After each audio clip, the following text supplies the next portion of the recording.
We're back again having a little bit of a market update with, I'm lucky to have here today my beautiful Assistant General Manager, Ilyse Elphick, who she's in charge of our property management department and our accounts, and she is the lady that has her finger on the pulse for Darwin in general, is that right? Correct. Yep, correct. She's on it. She has it. And then we've got this rather distinguished looking gentleman. We've got a bit of diversity here today. He's come up from Tassie, runs Raine and Horne in Kingston, which is located where? Just south of Hobart, 10 minutes south of Hobart. Okay, great.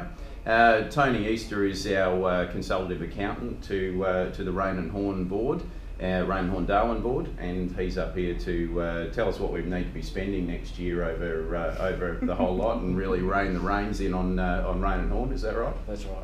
Near enough. I'm going to ask you a couple of questions about the Tassie market shortly, yep, and sure. And you can tell us what's going on down there, so that we can get a bit of experience of what's happening in Australia as general. But first, I'm going to start on Ilyse over here. Now, you've got something rather exciting coming up in about a week's time, Ilyse? 10 more sleeps and off to Europe. Off to Europe, fantastic. So what do you got to do between now and then to make sure that the entire property management department runs just seamlessly? I have an exceptional team, and I'm sure they'll be fine. They'll be fine. Okay, great. The currently we manage around about 1,000 properties through Darwin. There's obviously been some real changes to the property management market over the last probably 6 to 8 months. There's been some dramatic changes. What's been the biggest difference that's happening from a perspective of owners firstly? What's occurring in the PM market out there at the moment? Owners have obviously had a lot of time to get used to the higher rents in the market, and obviously that has shifted in the last 6 to 12 months because we've got a lot more stock available. There's not as many people looking, so it is a shock to them when our team ring them and say we're going to have to reduce the rent to be able to get it rented. So biggest message out there at the moment being more realistic about pricing. Absolutely, and then when you get a tenant, you need to act quickly because you will lose them.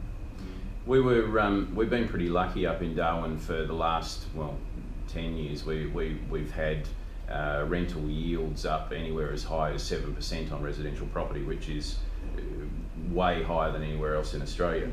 We're running probably around about 5.5% yields now, which is still pretty good.